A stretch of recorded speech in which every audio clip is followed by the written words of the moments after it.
If you would, at this time, join me in lighting the chalice. The words should be on your pews. We gather this hour as people of faith, with joys and sorrows, gifts and needs.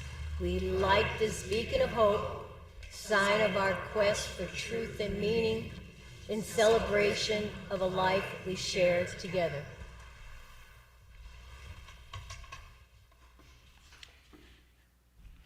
In 2015, 22-year-old Chanel Miller was raped beside a dumpster by Brock Turner. The case made headlines and spurred discussion about how victims are treated, about sexism, privilege, and how the judicial system treats young men with promising futures. These words are from the victim impact statement she gave following the trial. To girls everywhere, I am with you. On nights when you feel alone, I am with you. When people doubt you or dismiss you, I am with you. I fought every day, so never stop fighting.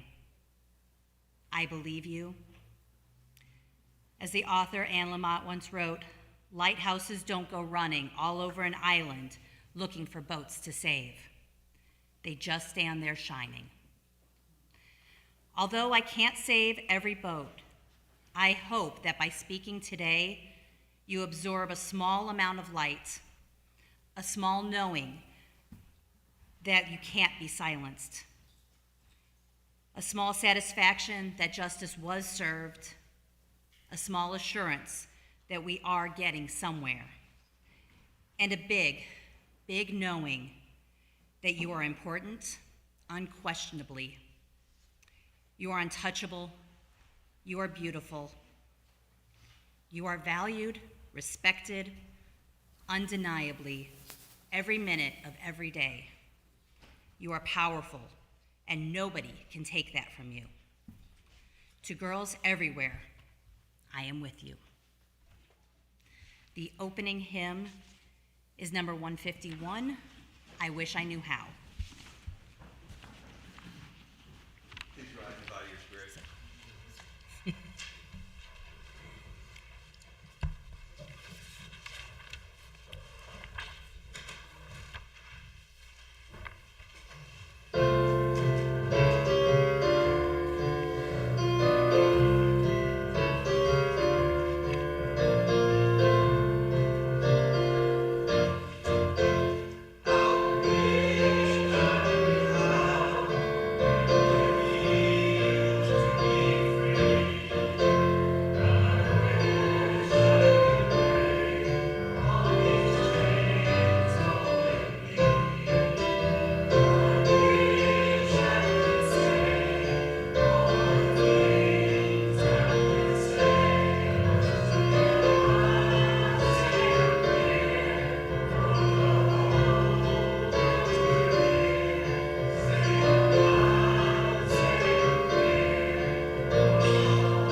please remain standing for the affirmation of faith in the doxology. Love is the doctrine of this church. The quest for truth is its sacrament. Service is its prayer. And this is our covenant. Dwell together in peace, to seek the truth in love, and to help one another. And the greeting, I guess. It's been a minute since I've been here, so this time we're neighbors. Is that what we're doing? Yeah, say hi. Oh, are we waving? We're safely saying hi. I'm often not seeing it. Oh.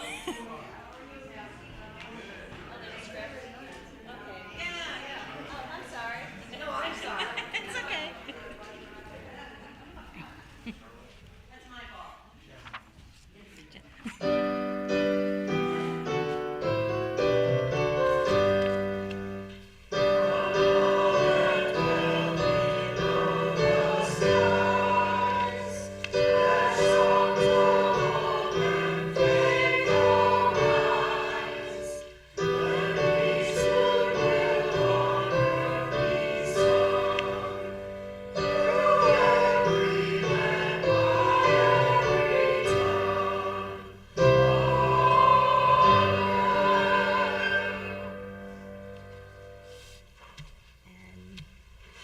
Now is a moment in the service where we share our joys and sorrows. Is there a script for that one, Patricia? Okay. Oh, sorry.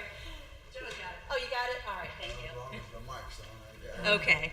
It's been a while, but I think I could figure out how to turn one on. It's on. Great. This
And now, Patricia, who's going to be reading the...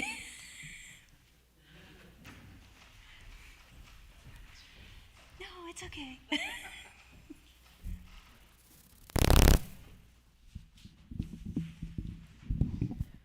Okay, today's story is called I Can Say No. And we're unfortunately not going to have the slides on the jumbotron, but I will try to hold them up so that we can. This has been my weekend.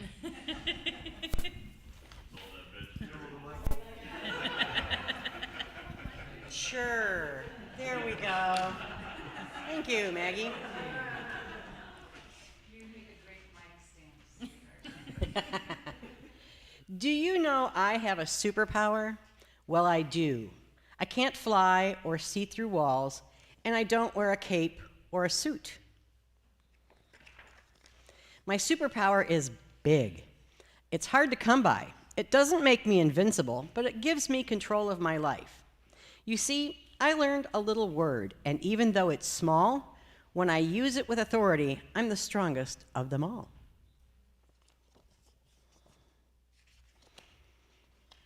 It may seem simple or easy at first, but trust me, it's hard to utter this word. Okay, so you want to know the two-letter word that's helping me grow? That's right, I can say no. I can say no to a movie I don't like, Joe. I can say no if I'm not into riding bikes. I can say no if I want to be alone, or if I'm feeling kind of tired and would rather stay home. I can say no, what you're saying is not true. I can say no, I'm not comfortable with the things you do. I can say no, this is my personal space. Please respect me and walk away.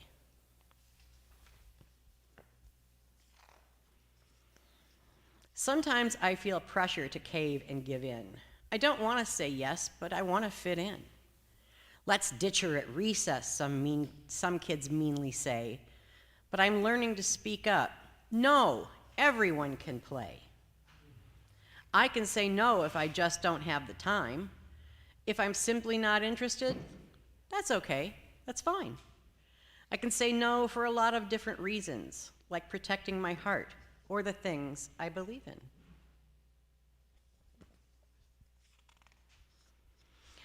I can use my words if someone looks down on me. For the color of my skin or the makeup of my family, I can say no. There is no room here for hate, injustice, unkindness, or fear. I can say no to the thoughts in my head that tell me I'm worthless because I messed up again. I can say no, I choose to be brave when quitting seems easier and I'm feeling afraid. I don't have to hide and avoid certain faces, create a fake illness, or say I'm on vacation. I don't have to make excuses, apologize, or feel lame. My no is my no, and there's no need to explain. Sometimes in life, we can't say no. It's a bummer, but it's true. Like getting shots or doing homework and chores, because mom says, we don't live at the zoo. And I never use my no to bully someone or to treat others with disrespect. It's not a superpower to be mean or rude, so I keep my no in check. No comes in all shapes and sizes. You can say it loudly or gently with kindness. You can say it with respect and firmness in your voice. You can practice saying no, so you always have a choice. Would you like to go bowling? No, thank you, I say. Would you like to try pickle juice? That's gross, no way. No can even keep you safe when someone tries to hurt you. You can yell no and run away and find a grown-up to protect you.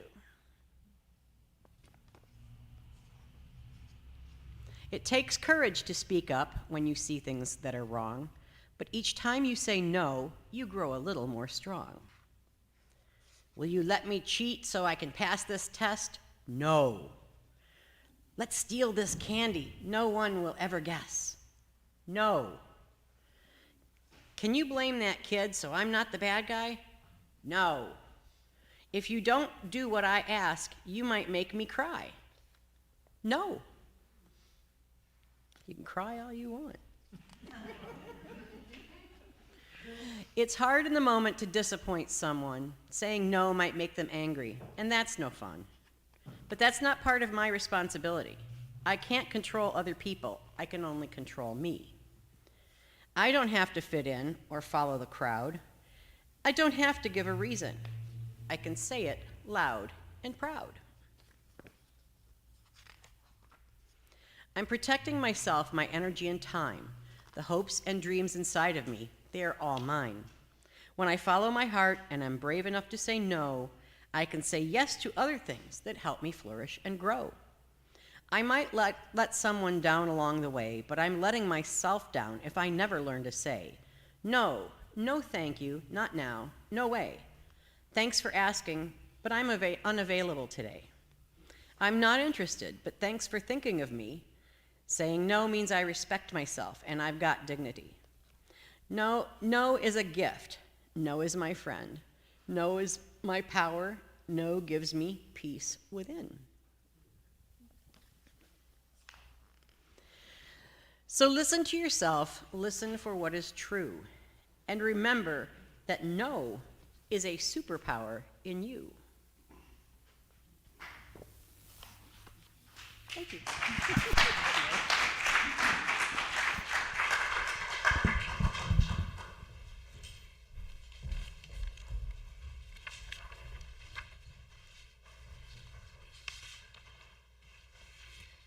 I meant to say this prior to the story, but I just wanted to remind people that today's service will have some discussion about sexual assault, and that can be upsetting to people.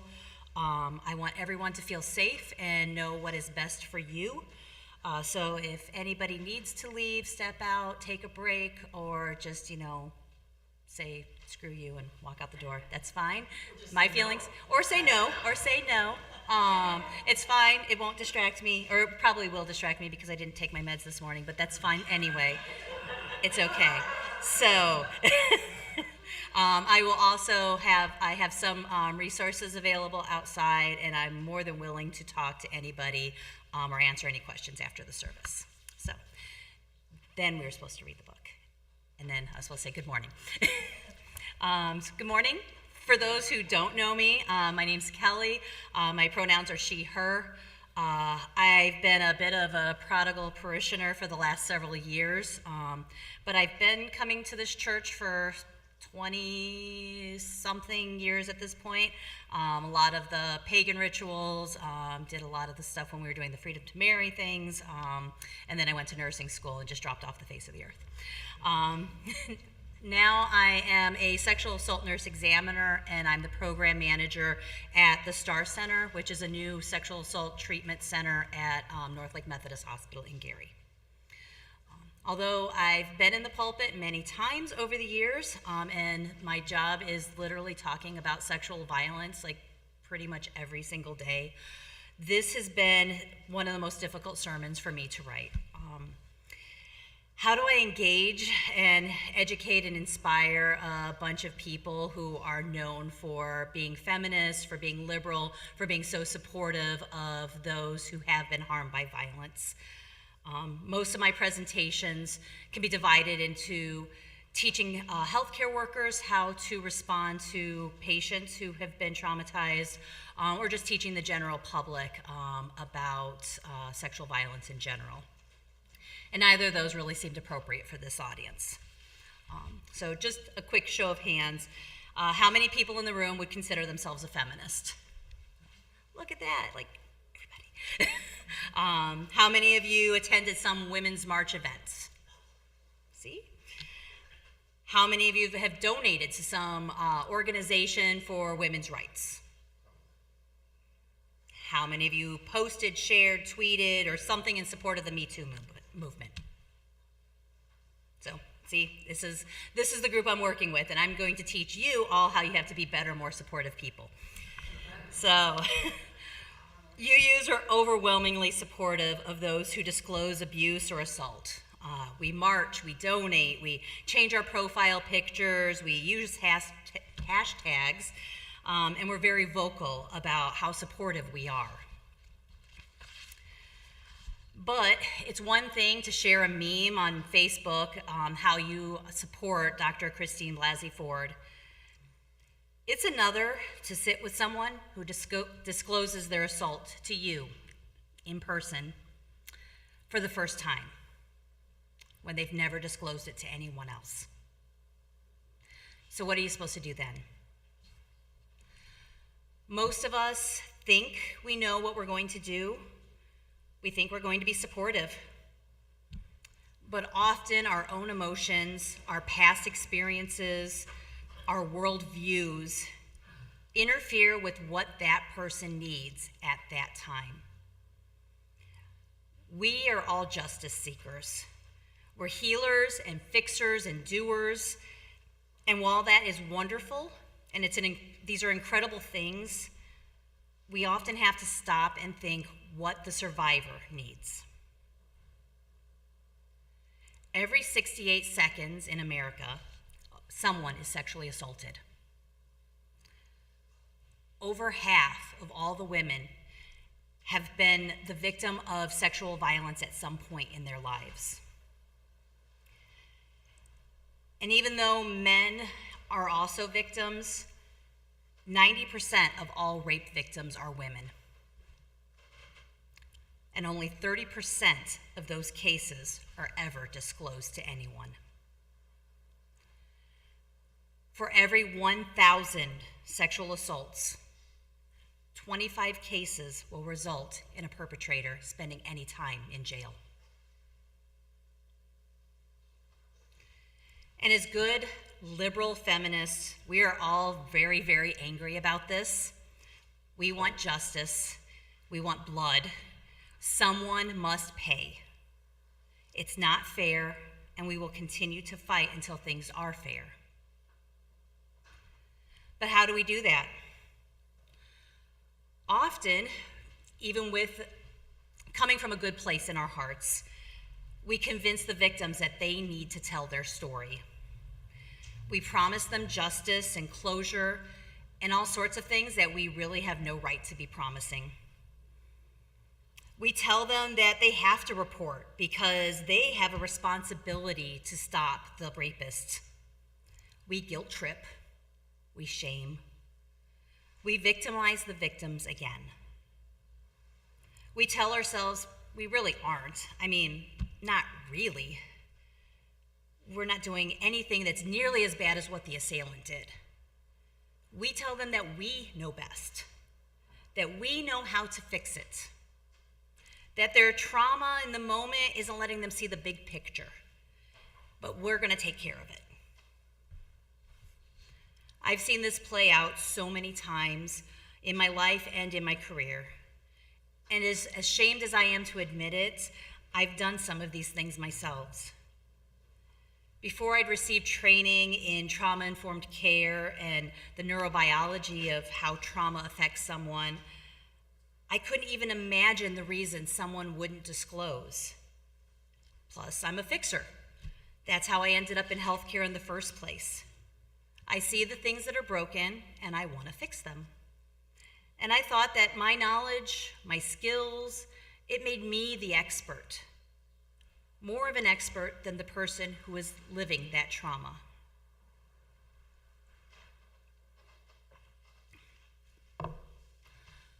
One of the most eye-opening lessons I learned during my training to become a sexual assault nurse examiner were some of the reasons rapists don't go to jail. In addition to the many people who just never disclose, never report, those who do initially report often recant or choose not to go any further with the investigation. It's a very difficult process. They don't want to keep reliving the assault. It can be time-consuming. They may have to miss work or school. They may have to try to find child care. They may not have the support of friends and family. And sometimes they just disappear. They move, they change their phone numbers, they stop returning the phone calls. And then for those who decide that they will keep moving forward, often there's not enough evidence to build the case. Most women are assaulted by someone they know, someone they have a relationship with already. And if there is someone they have a relationship with, how are they going to convince a jury that this time it was rape?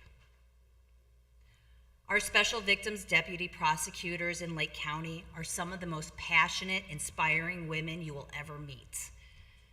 But they know how difficult these cases are. And they will often take a plea deal to keep a witness or a victim from having to testify in court. As prosecuting lawyers, they would love to see every single bad guy go to jail forever, but not at the expense of the victim. And that's a wonderful lesson for us as well. We need to make sure that we are not pushing our agenda on our victims. If they choose to disclose to us, we need to learn how we can be of service to them. We shouldn't assume that we know what they should do or how they should do it. April is Sexual Assault Awareness Month. One of the many campaigns used to spread awareness and understanding is the Start by Believing campaign. The premise is simple. Understand that people rarely lie about being sexually assaulted and choose to believe those that disclose sexual assault to you. I use the campaign toolkit often when working with medical professionals and first responders. I remind them, I need to turn the page. We don't question the person telling us if they're having chest pain or abdominal pain or anything else. We just treat them based on what they're telling us. This concept is useful for more than just healthcare workers and the police officers. The Start by Believing website offers resources for everyone in their effort to encourage a society where all survivors feel safe enough to disclose their assault. They offer guidance on what you should do and say if someone discloses to you. I believe you. I'm sorry this happened. This is not your fault. What can I do to support you? There's no assumption that the person will want to report to the police or go to the hospital to have a kit collected. The goal is to make sure that the person feels safe, believed, and supported. Something I have heard over the years from people who have learned about a loved one's assault several months or even years after the event happened is, why didn't they tell me? Why didn't they trust me? And while it is completely valid to feel hurt, we also need to remember it's not about us. There is fear, denial, confusion. The way the body and the brain respond to trauma is complex, and for some people, it takes time to work through that process. The fact that they chose to disclose to you at all means that they trust you.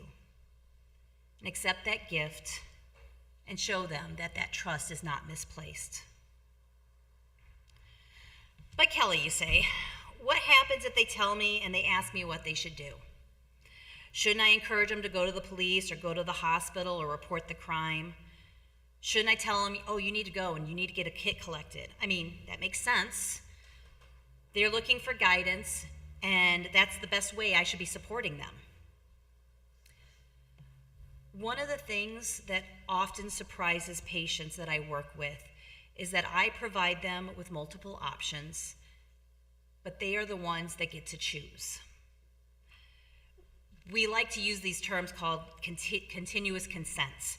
But what we're doing is we're giving people their power back. And it literally starts with me just knocking on the door and asking if I can enter. I'm sure you've all been in a hospital room or a doctor's office and they knock and just walk right in.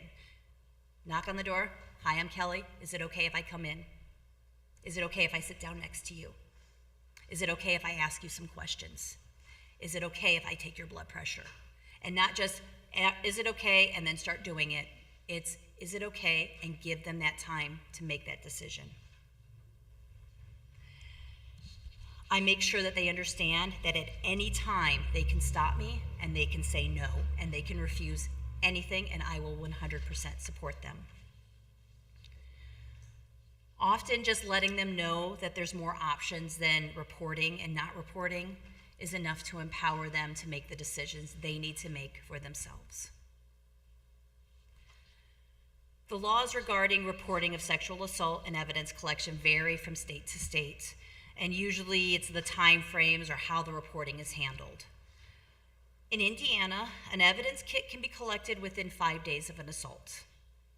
Victims have the right to have the kit collected by a trained examiner and not just whichever ER nurse drew the short straw.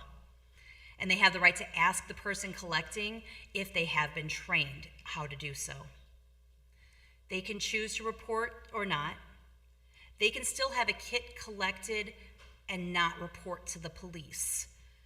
They have 365 days from the time the kit's collected until it will be destroyed, and in that time they can report. They can choose only to have certain portions collected. They can choose whether or not they want photos taken. They can choose not to have anything done, just receive medications to treat them and receive emergency contraception. And they have a right not to be billed for any medical care they receive for it. I share this knowledge because I want you to know, let me try that again. I'm going to start from the beginning of that sentence. I share this knowledge with you not because I want you to be able to make decisions for other people, but often knowing those options are available is helpful when someone is trying to make those decisions for themselves. If they're afraid to go to the hospital because they can't afford it, knowing that they won't be billed might make that decision easier. If they fear seeking medical care because they're afraid that the nurses or doctors are going to call the police, knowing that they can still get care without reporting or they can have an anonymous kit done might be helpful. And if they're at the hospital and they're not being treated appropriately, knowing that there are nurses that are specifically trained to do this may help them speak up and request better care. Finally, before I wrap up, I would like to address the survivors who are here today.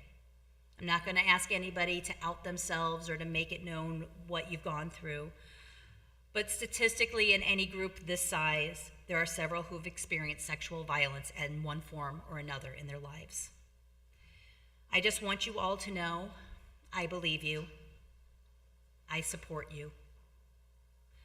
Whether the assault happened last week, last year, 10 years ago, whether you told everybody that you know or you've been keeping it inside and keeping it secret, or if you did tell someone, but they chose not to believe you.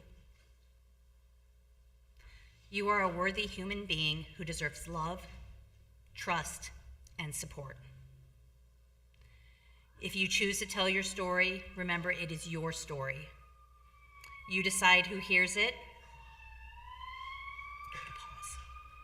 Pause. Break up the tension.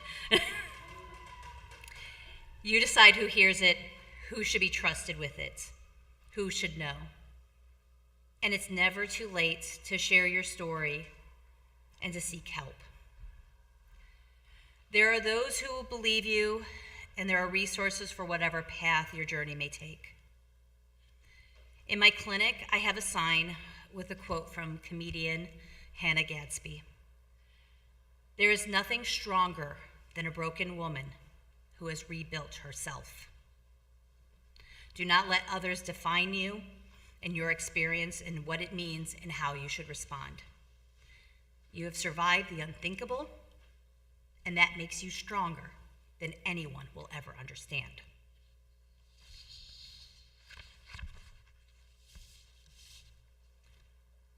Our closing hymn is offering. I'm sorry. I'm looking at the wrong things here. Okay, there's an offering. And then there'll be a closing hymn.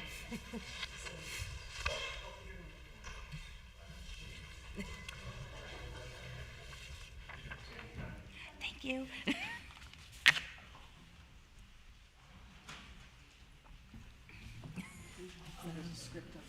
There's probably is a script up here. There's a script. There's a script. Okay, thank you. Oh, thank you. Okay, now is the time in our service for our offering. We give to remind ourselves of how many gifts we have to offer. We give to remember that we are part of something bigger than ourselves. We give because we believe in music and friendship. We give with the faith that together we have enough. The money in the baskets goes to sustaining the mission of our community. The money in the cups goes to our Faith and Action Ministry and a different charity chosen by the ministry every month. This month, the money from the cups goes to the Self-Injury Support Group of Northwest Indiana, and if you want, there's information about it in your order of service.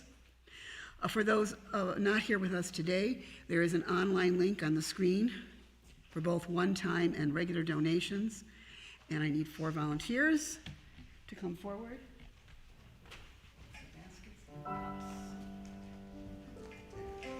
Just a reminder, this is the last collection of the month.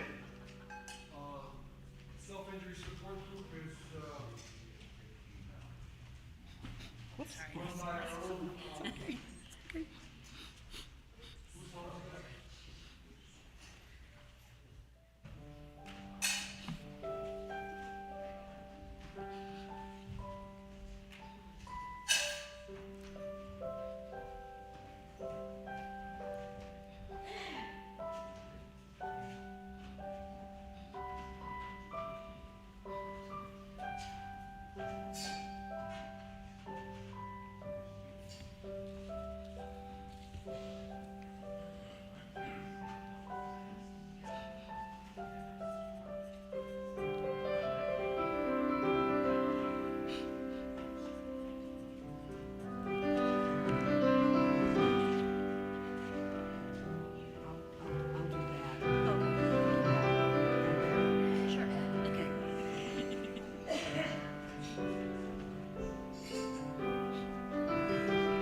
I can't remember things.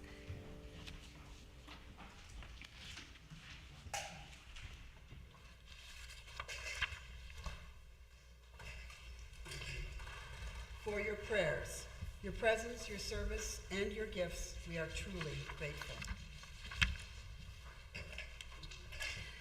And now, please rise as you're willing and able on singing hymn 1026 in the teal hymnal.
closing words are also from Hannah Gadsby, and it requires a bit of a setup. In their comedy special, Nanette, they speak of an interaction with a concerned audience member who felt that Hannah should not take their medication for their depression because it will stifle their creativity. He tells them, if Van Gogh had been medicated, we wouldn't have the sunflowers. Hannah, who coincidentally has a degree in art history, eviscerates the allegedly well-meaning gentleman using their knowledge of Van Gogh's life. They end Nanette with the following. Do you know why we have sunflowers? It's not because Vincent van Gogh suffered. It's because Vincent van Gogh had a brother who loved him. Through all the pain, he had a tether, a connection to the world. And that is the focus of the story we need, connection. Thank you.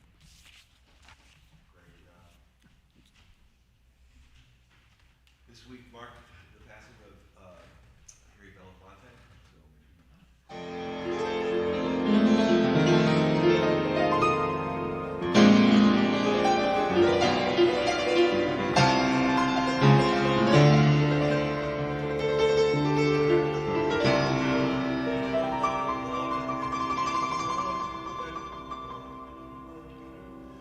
Come from the mountain, living on the mountain, go back to the mountain, turn the road round. Whoa, so is life hard.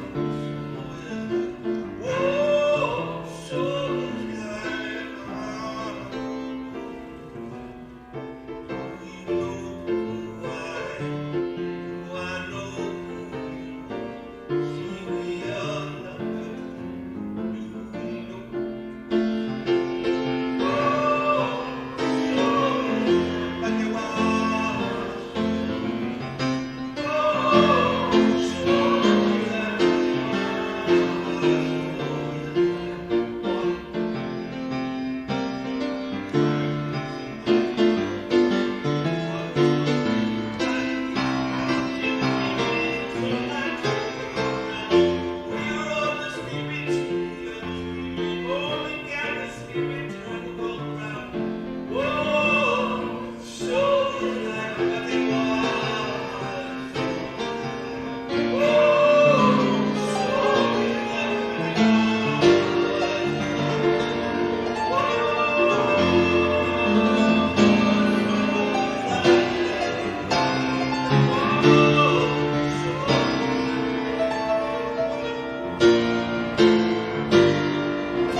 Please join me in extinguishing the chalice. We extinguish this flame, but not the light of truth, the warmth of community, or the fire of commitment. These we carry in our hearts until we are together again. Now for coffee and